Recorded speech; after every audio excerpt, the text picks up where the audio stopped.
Okay, dear friends, we're starting chapter 3. Get your books out. Let us once again look at a word we've seen before, and the word is achar. What does achar mean in relation to Torah study? Are we ready with our pens over here? Wow. Why do you need that many colored pens? I don't even know. You're like drawing a rainbow or something. Some things need different colors. Really? Yeah. Like 15 different colors? Are those crayons? No. These are highlighters. Oh, highlighters. Very good. Yeah. Oh, that's fantastic. Okay. Achar means right after. What does right after mean as opposed to, who cares right after or after? What does that mean? Then what's about to happen, literally about to be discussed right now, is greatly related to what happened before. To what happened before. So what happened before? Well, a lot of stuff happened before. So what's the relationship going to be? Well, we don't know till we see what happened after. You with me? So it's going to tell us right now. Achar ha-devarim ha'ila gidal ha-melech Achashverosh et Haman. So there, all the Jewish kids sitting, hearing the Megillah, waiting to shout and scream and bang. And that's wait all this time. That's wait 2 entire chapters, and now comes Haman, and they all go. Oh my goodness! They all go. Oh, Yamach Shema. We're going to wipe out his name. So that's the custom we have. Okay. So that means the ascendancy, the lifting up of Haman is related achad v'ram to something happened before. Because Haman doesn't seem to have been on the scene, so what exactly is going on? And why is he getting a promotion right now? Why is Haman getting a promotion right now? Anybody? What is this promotion that he's getting? Second in command. Second in command. Why? Why is he being pushed to second in command? What happened before that led to this, and why is it happening right now at this point? Wasn't he the one who told Achashverosh to get rid of Vashti? He's the one who told Achashverosh to get rid of Vashti. Okay, so why does that need a promotion? He liked Esther so much. What? He liked Esther that much. He made him did more love Esther, powerful. but he loved Vashti as well. That's why we're not even told how Vashti died. There's something much bigger that's happened, which you should be able to pick up on, I think, yeah? He did that as well. And that decree had big implications. That's basically what it is. It was the decree that he sent out. Yeah, go on. That's not what I was going to say. What are you going to say? That Esther just reported that that Mordechai told her that someone's trying to kill him, so he's all the more grateful for Esther in his life. What's it to do with Haman? Because Haman basically created a situation where he needed a new queen, which was Esther, who saved his life. No, he said Achashverosh. So why is Achashverosh lifting up Haman, not Mordechai? Haman. Right, but it's okay. It's like flawed logic that it goes back to him. He's the one that Who's he? Haman. Okay, it's fine. You're jumping too many steps. In other words, you're trying to relate Haman to Mordechai. Haman and Mordechai at this point have no relationship. They had something in the background in the past, but right now they don't have any relationship. The lifting up of Haman is exclusively because Haman did thing, one by did, yeah? After the assassination, Ahasuerus needs someone to be close to him, like someone loyal to guard him, basically. And that's why he lifts Haman. It's a little bit of that, but here it really is. There was a change. Did you notice before how Achashverosh is consulting with lots of people to know what to do in situations? He had the 7 advisors, of which Memochan, who is Haman, was one of them. And what did Haman say? You've got to make a rule that you are in charge. The real change over here was that Achashverosh has now lifted himself up, because of Haman's advice, to become the exclusive leader without any advisors. He's just consolidated his power that he is dictator with no advisor. So Haman is being lifted up as if to say, you're the one who told me to do this. You're the one who gave me almost absolute power without any consultations. I'm in charge. I'm the absolute power. I don't need to consult. From this point on, you don't see him consult with anybody else. Whatever he wants to do, he does, which he's about to do in a second. and he only has one person he's going to work with, and that is Haman. That's one answer. One answer is the reason Haman gets the power is because he is now benefiting from the advice he gave Achashverosh, which Achashverosh really likes, which is, you know what? Why am I asking people? Why am I sucking up to all these advisors and all the people? I'm in charge. And therefore Haman gets a promotion. Then it says, Hamelech. Who is Hamelech? Two opinions. One opinion is Achashverosh. There's another opinion in the Gemara that says what? God. And that's why you'll notice, because he's the ultimate king. So although this is the only book in all of the Torah where God's name is not mentioned, the only book in all of the entire Torah where God's name is not mentioned, it is hinted at, says the Gemara, with the name Ha-Melech. And that's why you'll see most Megillot that I've ever seen is every column the Megillah appears in, the top word or the right-hand column, which starts boom, boom, boom, boom, boom, is Hamelech, the king. It's called the Hamelech Megillah. So you should know when it says the king, you can always read it as God. So let's read that verse as God and not Achashverosh. After these things, Gidel Hamelech, God decided to give Achashverosh the thought to lift up Haman.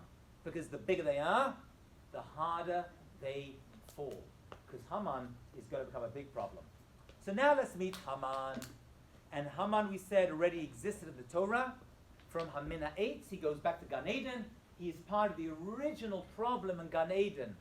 What is that connection, by the way? What is that connection? Why does Haman appear as the tree in Gan Eden? What was the tree in Gan Eden all about? Temptation, yeah, that is true.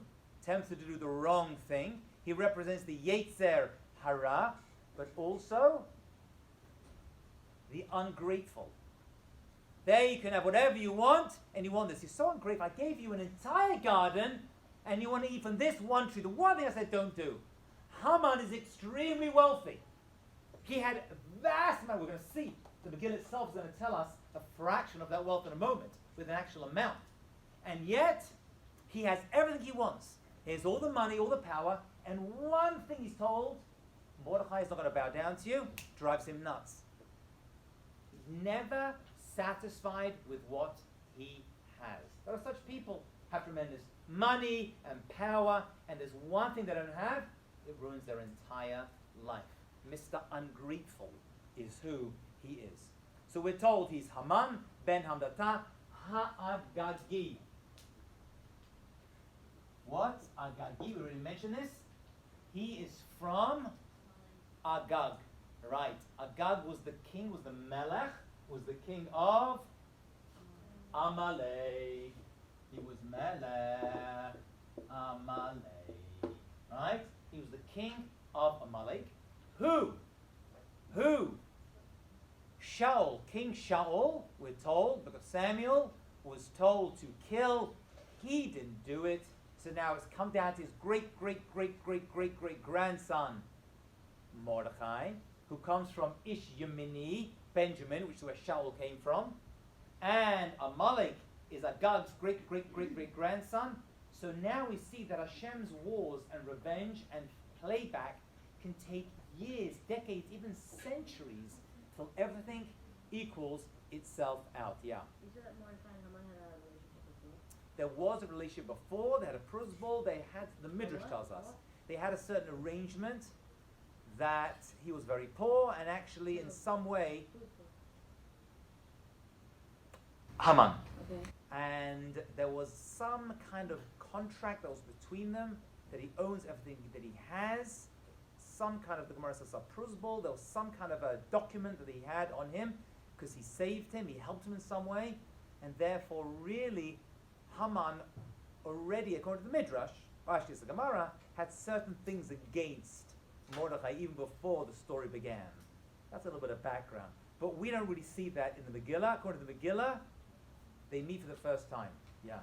Why does Achashverosh lift up Haman so much? Because Haman was the one who gave him the advice. You don't need to turn to people. You make decrees, on your own. You don't need to have advisors anymore. And he's like, I like you. That's the kind of action I want. He advised him to make the decree. Haman advised Achashverosh. Achashverosh liked the decree. He lifted him up. He lifted him up because of it. Okay? So he takes this guy, Haman, puts him above everybody else. So now we have a president who's a complete maniac, which you don't see in the Megillah because he's reading the Megillah. Okay, so he seems like a very normal guy. Then you have Haman, who also, on the surface at the beginning, doesn't seem that bad. Okay? And everyone had to Purim umishtachavim. Let's write those words down. And they should sound familiar to you. Purim umishtachavim. What does that mean? You would have to, Purim means to, what do you see it? In the, where do we see these words? Aleinu. Aleinu, right? What's the difference between Purim umishtachavim? Purim umishtachavim. And who are we talking about in Aleinu when we say those words? Yeah? Yeah. One is to literally bow down, Purim, which is how you treat people, right? If you were to meet the queen, you'd be obligated to Purim, bow down to her, give her respect. You're not bowing down to her. You're bowing down to her office, to her position, right? To royalty. And that's okay. Mishtachavim, though, is to prostrate yourself. Prostrate yourself. Lie down. We don't do that. It is forbidden to do that. Mishtachavim is to prostrate yourself, right? That's what all we do is right now we bow to Purim. Mishtachavim is to completely lie down, which they used to do in the Beit HaMikdash, right? When they were allowed to do it, but only there and only then.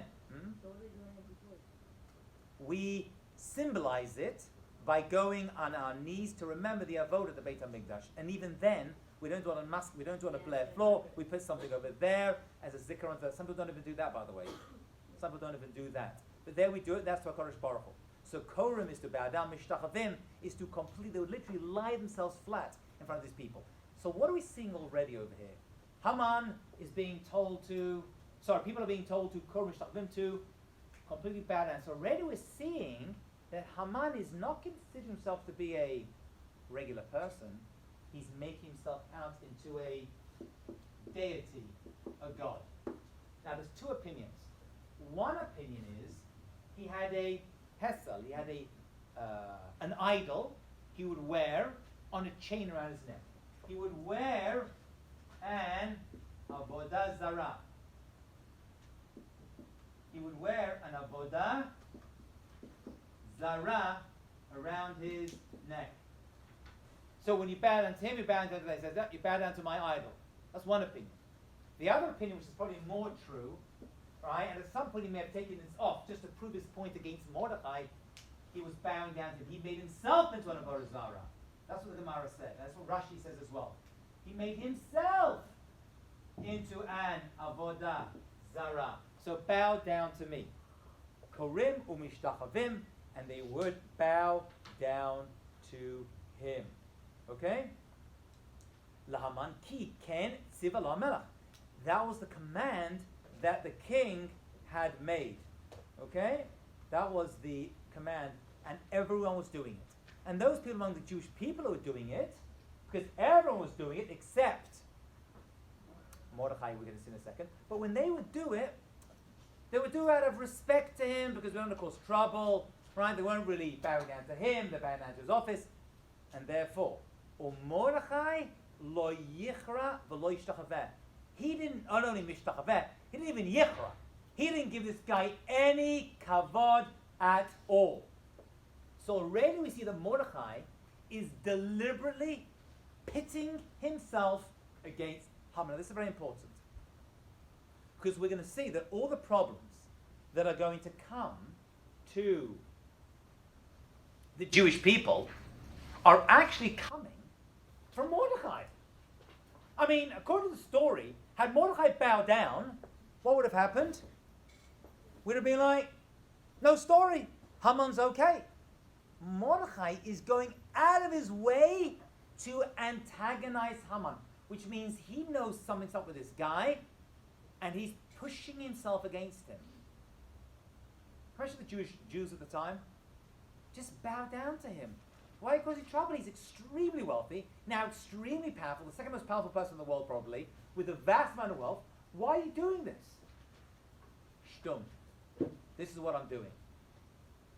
So I know that it's one of the things that someone should die for doing, but it kind of seems like a stretch. Like he wasn't really bowing down to an idol, so it seems like he's making like he could have seen it that it wasn't an idol, and he could have avoided the whole thing. He's putting the entire Jewish people. I know, that's the weird thing. No, like why do we, looking back, still support that? Like I don't think that that At the was the right time, it was very difficult. thing. Yeah, But I it was still very don't think difficult. it's the So right the thing. short answer is, he was the leader of the Jewish people, right? There must have been some trust that they had in him. He was from the Sanhedrin, and they put trust in him. But inside, I'm sure there were people like, this is ridiculous. We're going to be in big trouble about this. If they were aware of it, because where is this all taking place? Inside Shushan Habira, inside the inside, right? We're now dealing with the inside power chambers where this is happening. That's where this is taking place. Some people maybe not even had been aware of it and were only aware of the effects of it, which we're going to see in a second. But now we look back and we see it as honorable. Yes, we do, because now we see the end of the story that he needed to So do this it in order worked to. out, but like It did work doesn't out, but at the mean time, action was when you're right. doing a plan, people look at you and they're like, "You're crazy. I don't know what you're doing." You're right. At the time, it was difficult to understand. Even Esther is going to fight back in a second and be like, "I don't want to do this." No, but See, even Esther. the point is, I don't see why now, with the understanding Oh no! Because once that it worked out. Once I the redemption still happened, don't see it. Haman's gone, the Jewish people changed, and we saw everything change for the Jewish people. No, he was completely vindicated. Completely vindicated, and was showing you the right thing. But at the time when he was making the plan, he has a plan over here. You don't see it yet, we just started it. He's got a plan, he's going to involve Esther in it, and it is an insane plan. I mean, it's really, once you see the plan, your question's going to be much stronger. The plan was crazy. Yeah, but we're not there yet. Yeah. But isn't it also one of the things that somebody's supposed to die for? Yes, like Yiharog v'layavor is one of the 3 cardinal sins, but like, not to be over the Avodah Zarah, yeah. Right, but because he was like considered like the leaders of the Jewish people, if he were to bow down, then they would have. It would have looked bad upon everyone. It would have been a tremendous Chilul Hashem. Yeah, that could well be his motivation. Very good. Absolutely. He made it.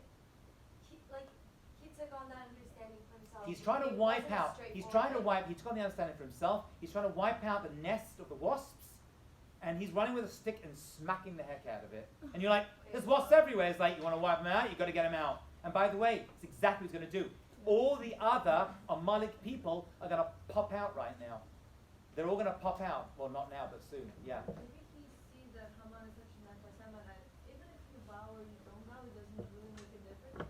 So by kind of antagonizing him, he's trying to show the rest how nuts Haman is. Could be. It could be. He's definitely he's beating the rabid dog. I don't know how to put it, right? Okay, I'm not bound.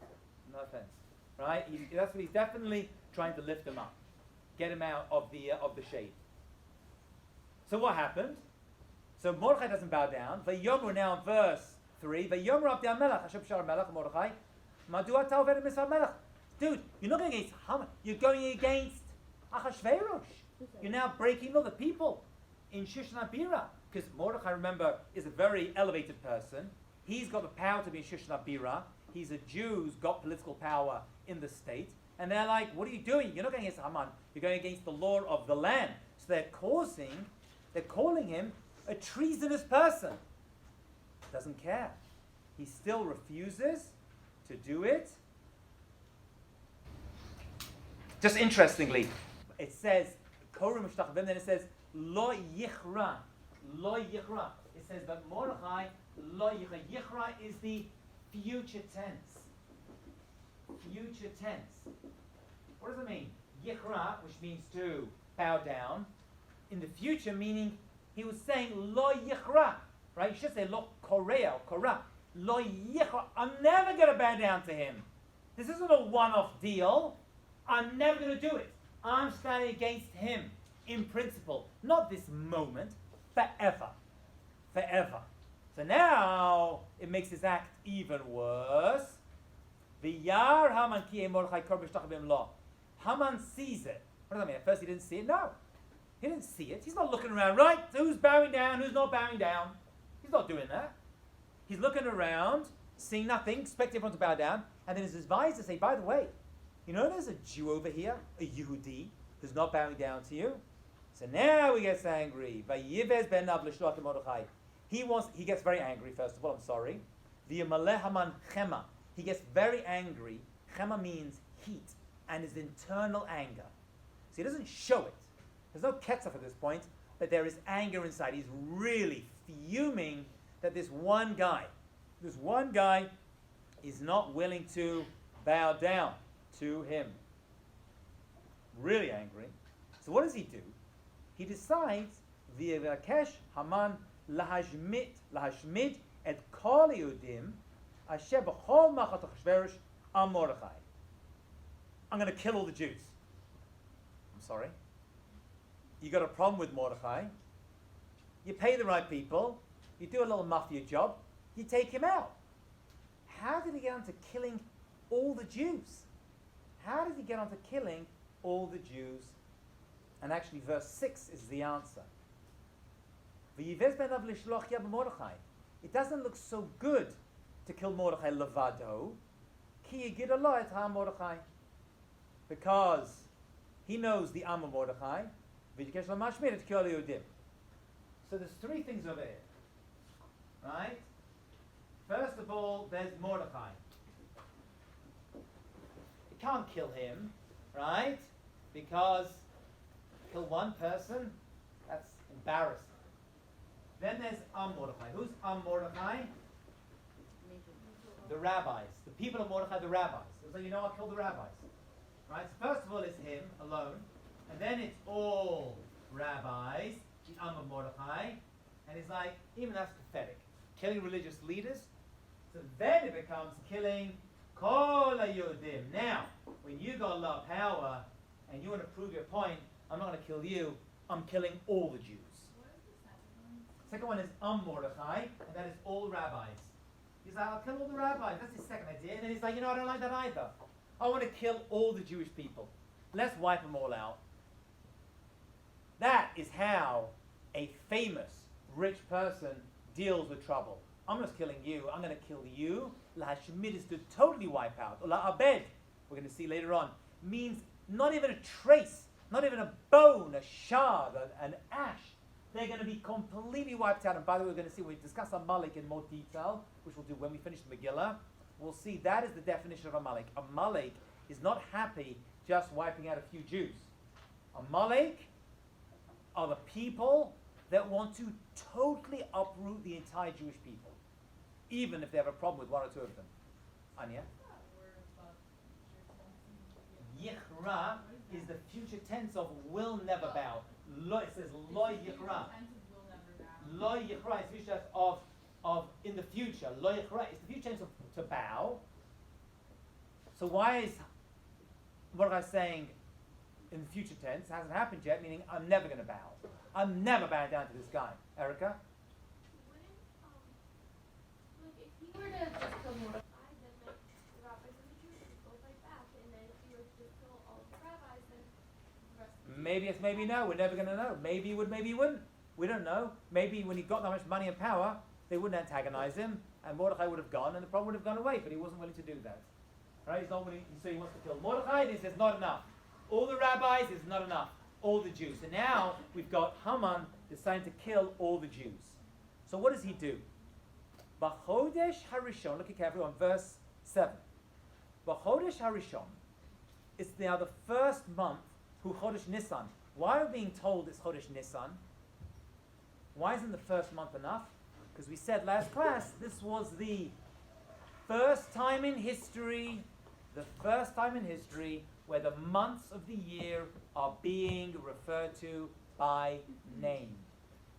So the first month is Nisan. So now, Haman is going to decide in Nisan when to wipe out the entire Jewish people. And he uses a very unusual method, which is more telling than you realize. That is the 12th month. sorry, the first Chodesh Harishon Chodesh Nisan, Bishnat Shtaim Esra Lamelech, right?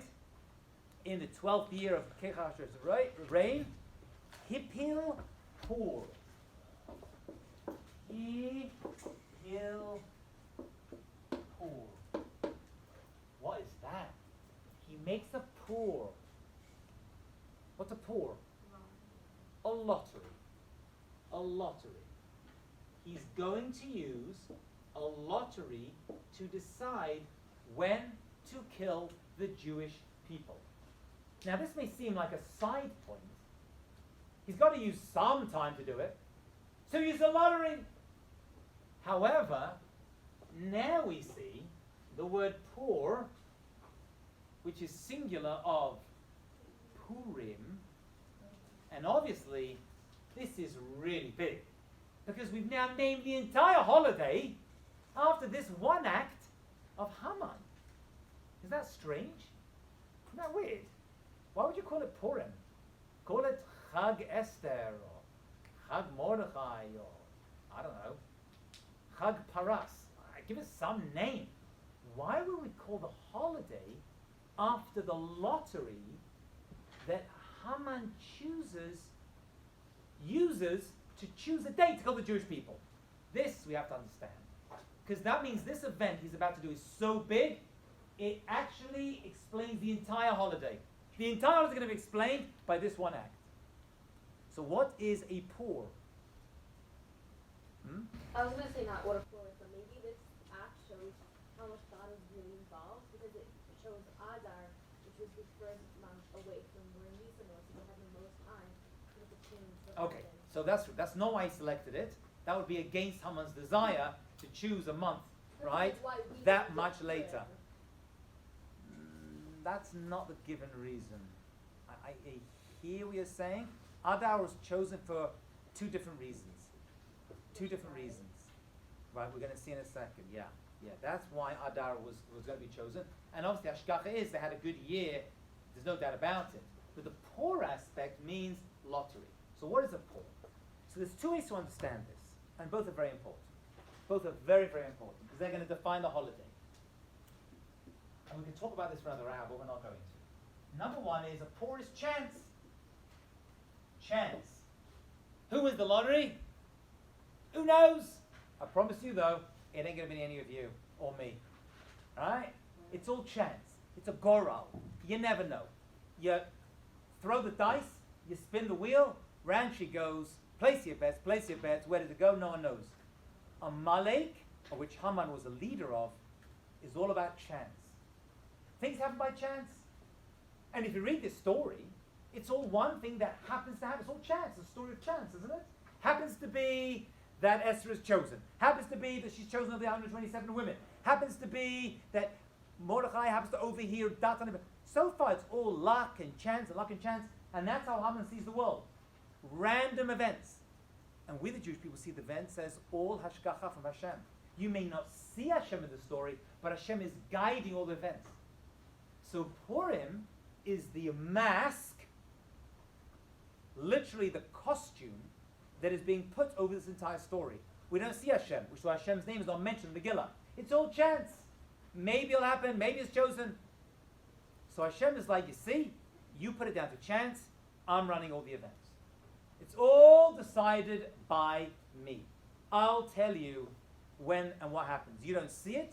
It's all a coincidental story. No. You may think that's the way it is, but that's not the way it is. Number two is all to do with the mazalot. The mazalot. What are the mazalot? The mazalot are the astronomical signs, the mazalot, the way things flow. That means that Haman was aware of a system of mazalot, and he was using this system to effectively decide when to kill the Jewish people. He knew there were certain times that were good for the Jews when the mazal was strong and the mazal was weak. So he wanted to use a time and choose a time where he felt the power, the mazal of the Jewish people was low. He wasn't aware that en mazal Yisrael. Avram Avinu taught us that there is no mazal when it comes to the Jewish people. We are lamala min mazal. We are above the stars. That's why Avram Avinu was not able to have kids. Scientifically, he was not able to have the ability, or his wife, to have kids. Why? Because it says Avram Avinu looked at the mazal and said, according to the mazal, the way things nizzle, the way they flow, the astronomical science, I shouldn't have a kid. And Hashem took him above, remember that Rashi? Took him above the stars and says, look down, you're not controlled by the stars. We are lamala min mazalot.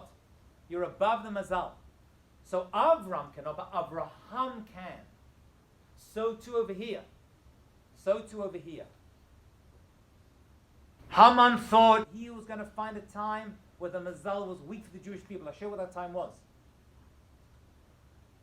And we see over here that we, the Jewish people, are not subject to mazal. We have a direct relationship to Hashem and don't go through the astronomical simanim signs of the world, which Haman was basing himself on. So Haman is now going to work thinking he's got the mazal behind him, when actually he doesn't, because en mazal le Yisrael. We are not subject to the mazal. So he was using a certain system, and actually the system, interestingly, was, anybody know what he actually used? Did anyone know what he actually used? I think there was like a box that had all of the months and a box that had like, the numbers, and you pick a number if it was like the number that really that fits that month and the children. What was the randomness though? What did he use? Dice. He used dice. And he threw them. And he basically had a month, like you said, and put it next to it. And whenever the dice threw out what he wanted, he chose that month and that date. And the date that was chosen, the dice, showed 1, 3, 3. Right? Number 1, number 3, and the number 3. Yeah? 1, 3, 3, which is Aleph, Gimel, Agag. He's like, there we go. There's my name. There I am. 1, 3, 3. And that number came out in the month of Adar on the 13th of the month. That's where that number came out, on the 13th of Adar. However, we know that on Purim, everything goes upside down. So flip over the dice, and what do you get? 4, 4, 6. Right? Because on the reverse dice it comes to 7. Why do you flip it over? No, we flip it over, because Hashem is going to flip him over. Right? V'nahafachu, it turns over. It's a little cute thing. On the other side is 4, 4, 6, which is Daled, Vav, which is David. So, kingship is going to win on our side and not on his side. That's what the Midrash tells us. But anyway, that was the Megillah does not tell us. It's cool, right? Yeah.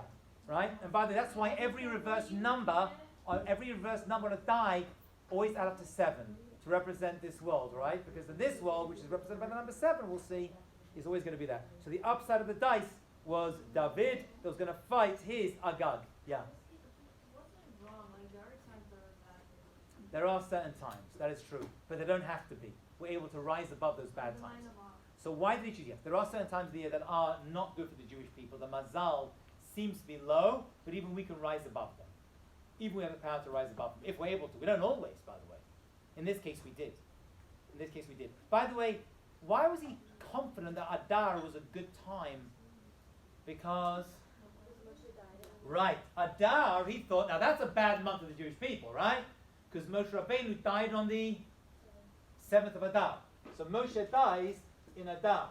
However,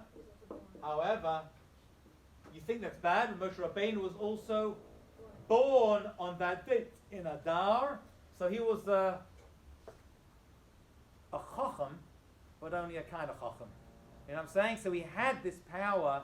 He knew something was up, but it wasn't enough to help the Jewish people. Okay, fine. So he's used this goral, okay, to choose a month, and he chooses the 12th month, okay, in order to kill the Jewish people, which is going to be in a year's time. So the Jewish people, thank God, have got 1 year, or actually Mordechai and Esther, to be exact, have 1 year to prepare themselves that this is going to be happening.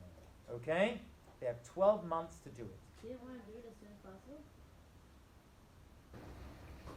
Seemingly, this is the day he chose. Why? This is part of the thing. We just told you why. Yeah, but The dice fell on this time, and that's what he felt. Wouldn't you want to get rid of him as soon as possible? You would have thought, right? You would have thought. By the way, it wasn't an easy thing. He's going to have to send an edict, tell the people, the Jews are all over the place, as we're going to see right now. So it's going to take time to make this plan happen. The Jews are spread out because of the exile in 127 provinces. The Jews knew about this? Ah, good one. Good one. We're not sure. Most of the Jews do not yet, as we're going to see. Some say yes, some say no. Some say that only the Jews in Shushan and Bira were aware, but the Jews who are far away were not aware. Because the edict's about to go out. They're privy to this information. There were more Jews than Shushan and Bira? There's, no. He's there. He's there. There's Jews in Shushan. Ir Shushan, there's plenty of Yeah, you Jews. said Shushan and Bira. Ah, sorry. He's in Shushan and Bira. That's where the information was, and it stayed right there. Yeah? I have two quick questions. Yeah. One, what's the exact definition of Mazalot, the actual, it's not luck. It's not luck. Mazal means from the stars.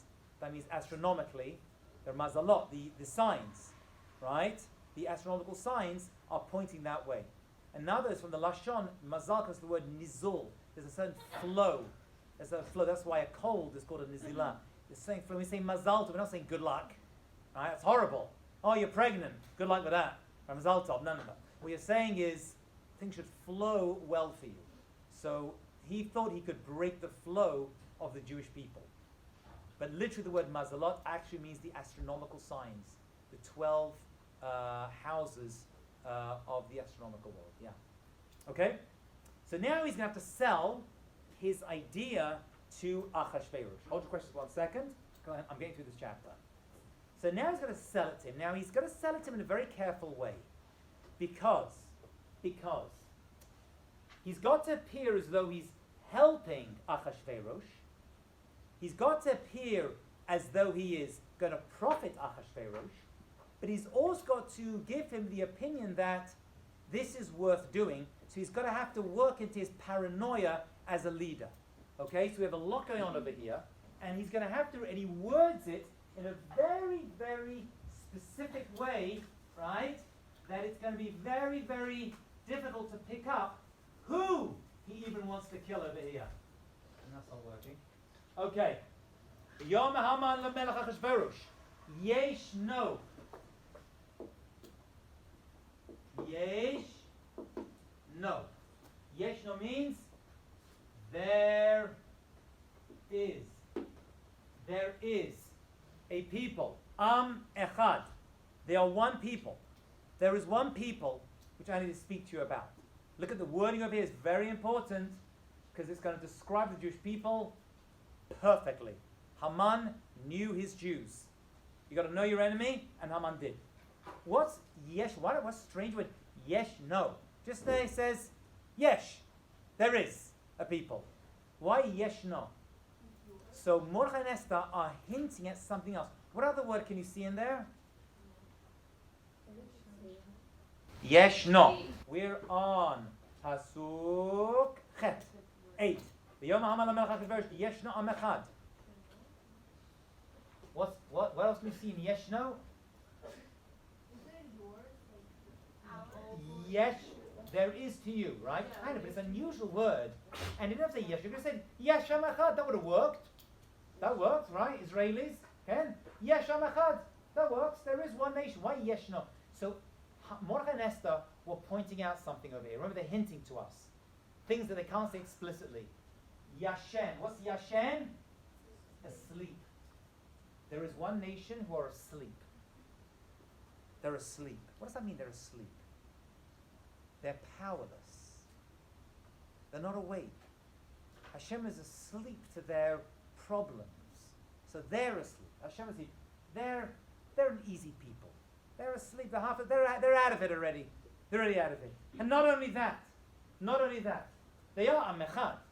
That you can't, right? Ish echad b'lev echad. That they are, right? But they are mefuzar or mefurad. What is mefuzar and mefurad? What does that mean? What do these two words mean? How do we define them? So mufuzar is usually scattered. They're scattered. So what's mufurad? Dispersed. Why do I need both? They're scattered, they're mufuzar, and they are dispersed. Scattered and dispersed. Yeah? Maybe dispersed means geographically, and scattered means kind of like not as attached as they should be, like scattered grains, like they're not very connected. Exactly. One is they are mufuzar. They are all over the place. Now, one second. If you describe a nation as all over the place, what two things can that indicate about them? They're all over the place. There's two things you can take out of all over the place. Number one is If they're a mess or they're a men all over the place. They are not a threat to you. They're completely dispersed. But there's a subtext there as well, which is also hinting at, which is yeah. Not in power, but they are. Remember, it's got to be a threat to him as well. It's got to be they're everywhere. So why is that a threat? There's so many of them. They can get you whenever they want. So right now they are mufuzar, but they're also mufuzar, right? So this word is very important. The Jewish people, right, are mufuzar, but they're also mufuzar. They're all over the place. They're like vermin. They're like rats. Rats are not a threat, but if they get together, we could be in big, big trouble. Mufurad, they are all over the place, and they are not connected to each other. So spiritually, as you said, Maya, that somehow they're also disconnected from each other, and we know the Jewish people have their power when they are united. But they are geographically and spiritually not connected towards each other. Bein hamim, among the other nations, throughout your kingdom. Dude, they're in your kingdom, they're your problem. V'dateim shenot mikol am. And their laws are not like your laws. What's he saying that for?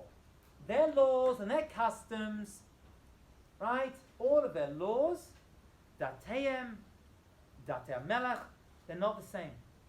Yeah? They're like asleep. Don't worry about them. Right now they're asleep. When do you want to get them? Yashen, they're asleep. God's not protecting them. They're half asleep. This is the time to get them. Yeah, this is the time to go for them. When the enemy's asleep. When they're asleep. Not physically asleep. The Jewish people. Yesh amachad. The Jewish people he's talking about. They're mufuzar umufar ben amim. They're everywhere. Why doesn't it say he's trying to kill the Jewish people? Yeah. He wants to build it up first. Well, he's talking to Achashverosh. Assume Achashverosh was aware of what he's talking about. Why doesn't he say? And by the way, it's the Jews. It doesn't say that anywhere. Isn't that weird? Mikol?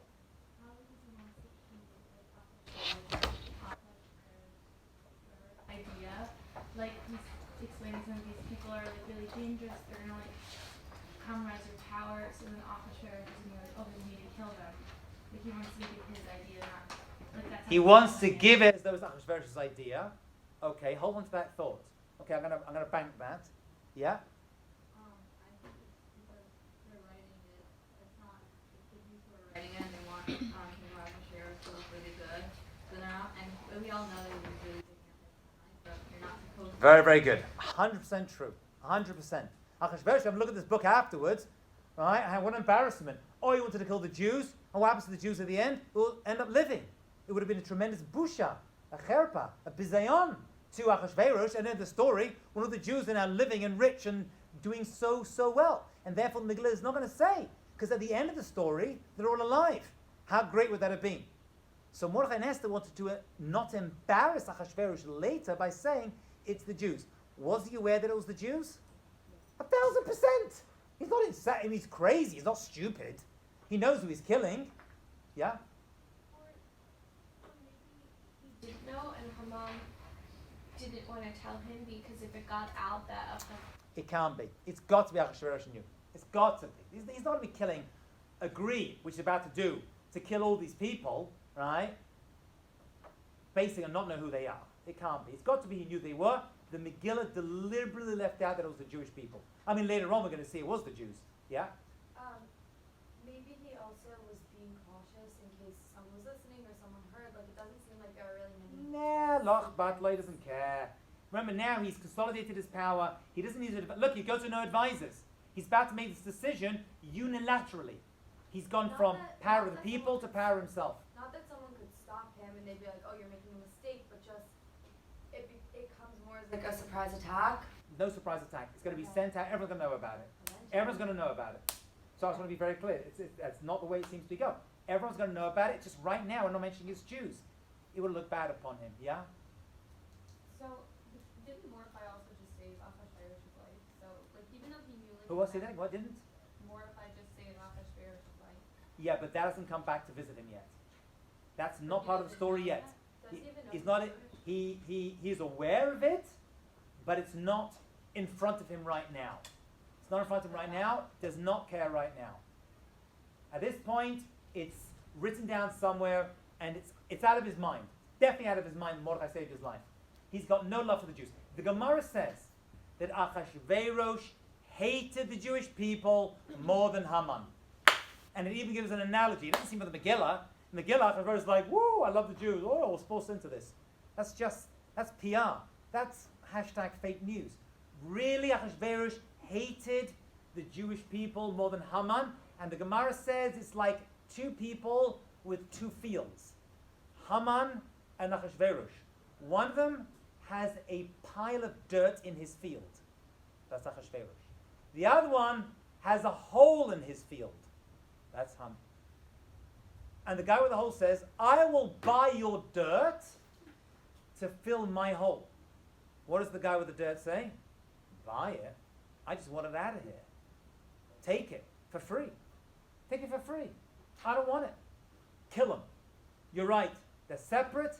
If they get together, they could cause trouble because they are mufuzar and mufurad. Right now they're separate, but their separateness could end up working against me because they could attack me in all the different parts of my kingdom. They're all yours. Do as you want with them. And Haman was willing to pay. Look how much. Right? Imar melach tov yikatev la'abdam. Abed is not laharog. Harog is just kill. La'abed means to totally uproot, nothing left of them. We're talking about an absolute wipeout. You wouldn't even see a trace. This is like Nazi. We're going to burn them, and then we're going to scatter the ashes. No one is even going to remember there was a Jew alive. That is that's so Amalek. That's like so Amalek. Other nations enslave us, hurt us, kill us. I hear. Amalek said, no. Nothing short of absolute annihilation that you wouldn't even see. There wouldn't even be a remembrance of them. There wouldn't be a remembrance of them. And I'm willing to give you 10,000 aseret alafim kikar kesef. That is the equivalent of millions and a vast amount of money. A vast amount of money. It's related somehow to the half a shekel the Jewish people used to give at the Beis HaMikdash. Okay, it came connected that. There's a whole story. That's why this particular amount. That's one opinion. Whatever it was, Achashverosh said, "I don't need it. I'm rich enough." Wow. Achashverosh, Haman, offers him 10,000 kekar kesef to cover the expense of killing Jews. It's not cheap. A lot of machinery, a lot of information, a lot of people have to go out and get the job done. He's like, "You're not going to lose any money doing this. You get rid of attack. No one cares about them. They're different to us. They're the other. Machbat lanu. What do you care? I'm willing to pay you." Achashverosh says, "No, I got dirt in my field. They're all yours. Do as you wish." And then, hold on, I've got to finish this. And then he does something extraordinary.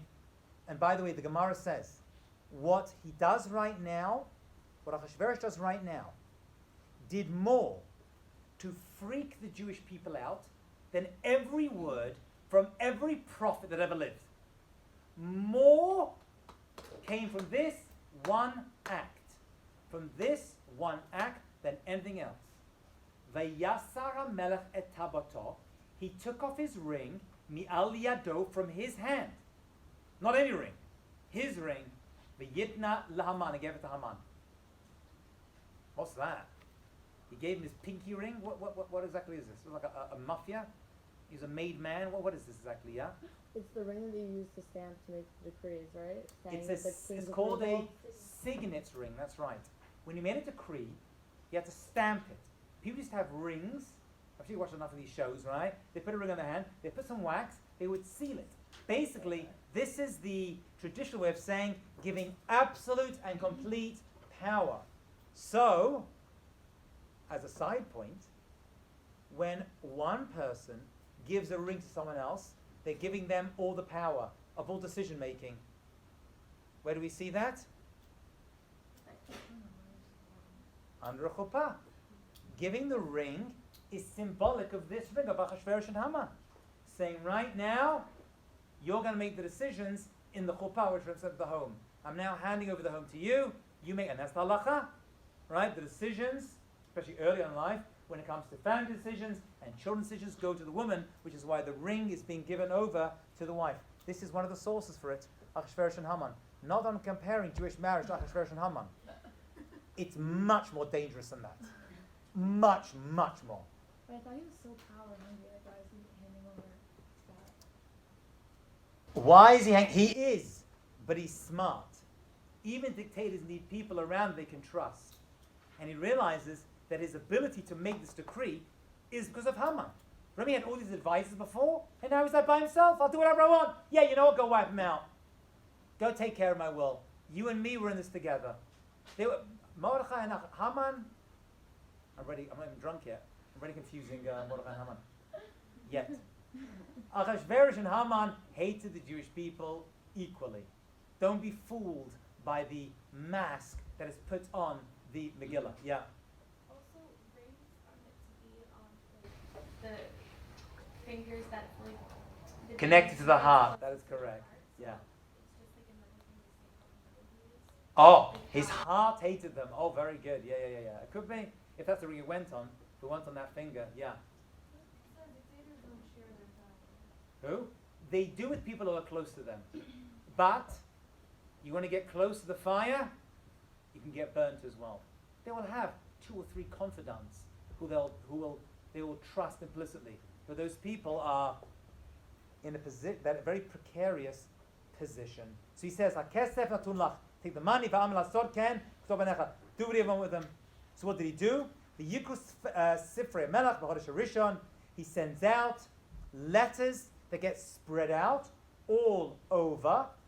Not the first decree that was sent out by messengers. The first one was that wives have to listen to their husbands. So already this decree was lessened because they saw that Achashverosh was a shtickle meshugana.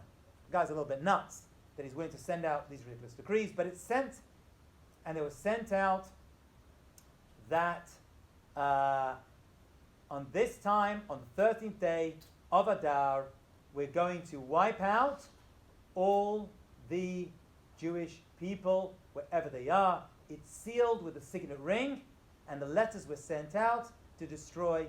Okay? Ha-kesef natun lach. So he says, you can have the kesef. The ha-kesef you can have. Ha-kesef has the same gematria, ha-kesef, as ha-eitz. Right? Ha-kesef, I'm sorry. Ha-kesef has the same gematria as ha-eitz. Right? 165. Is it to say, the money's yours, but inside that is being told, the eitz is going to be yours, the tree that you're going to be hung on is going to be yours as well. This is going to lead to your downfall, because the refuah comes for the makkah. So you think you're getting the money, you think you're getting the money back, really you're getting the eitz. Ha-kesef and ha-eitz, the money and the tree, are the same gematria. As if to say, it's being hinted to us, Mordechai has hinted to us, that Hashem was involved over here as well. You think you're getting the money, you're getting the tree. Because eventually Haman is going to be hanged on this tree, actually a very large piece of wood, we'll see where he gets it from, which is going to be his demise. So it's just another example, a hint, it's a remez, that the solution is there even before the problem arises, or actually at this point, it has arisen. Okay? And let's finish off the chapter, and maybe start the next one. So he goes out, the decree is made, La Rod La Bedet Koli Yudim, last two verses, not only adults, but even Zakein, Taf, and Nashim, babies, women, on the 13th day of the final month of Adar, Ushlalan Lavaz, and there's even an incentive for the killers, which is you can take Jewish money.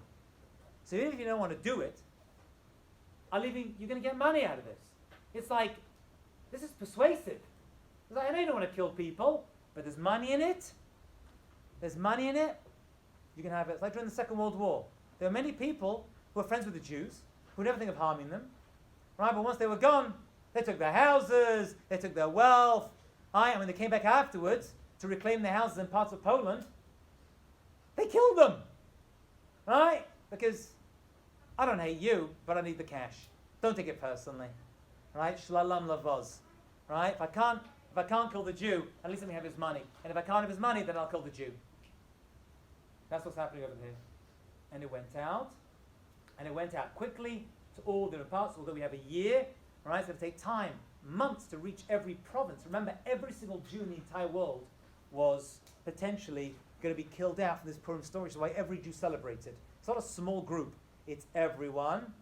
And we have a custom to read the final words in the song, the tune of Eicha.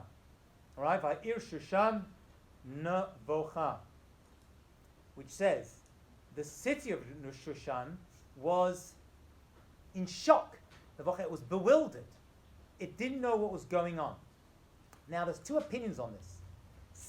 One opinion is that Shushan was aware, because it was close, of what was going on. It saw Haman had been promoted. It saw that this decree had been sent out. Right, word had escaped from Shushan, Shushan, and was aware. And some say no, the Jews were not aware, but they saw that the non-Jews who were aware started to treat them badly, and were shocked and bewildered, and be like, "Oh, having a good time now? Don't worry, in 1 year, you're dead, brother." So there started to be a lot of anti-Semitism on the streets, and they didn't know why. Where's this coming from? So one opinion was they knew what was up in Shushan, only in Shushan, because that's close to Shushan Abira, right? But the other opinion is no, they weren't aware, but they saw that there was a change in the way they were being treated in Shushan, and they started to get, like in the early days, right, when the Nazis started coming, they started to see anti-Semitism on the streets, right? They're smashing the windows, and the doors are like, is something going on over here? Is something happening we're not aware of over here? We're like in shock. We were doing fine. We were working together with them. We were invited to Achashverosh's party. We were eating and drinking and partying, and now all of a sudden, they're making fun of us and hurting us. Nevocha. Right? Sound familiar, right? Like, what is going on? Why are they treating us like this all of a sudden? Why are they not being respectful as they were before? And this was only in Shushan, because that's how far the decree went. Okay? That's how far the decree went. That's how far it went at first. As in the information of what was happening at first, yeah. He sent out to all the provinces. Went out to all the provinces. But at this point, right at the beginning, right, Shushan was so close to the power base, Because it takes time for it to travel. eventually they're all going to know about it. They're all going to know about it, and that's going to cause a big problem for Mordechai and Esther to reverse that decree, which, by the way, they are not going to be able to do. They're going to have to do something else, because you can't reverse the decree. Once it's out, it's out. But they're going to have to try to figure out another way to deal with it. Next time, we're going to see all about Mordechai and his insane solution to save the Jewish people and engage Esther in that plan. Picks up next class. Have a great day. You're welcome.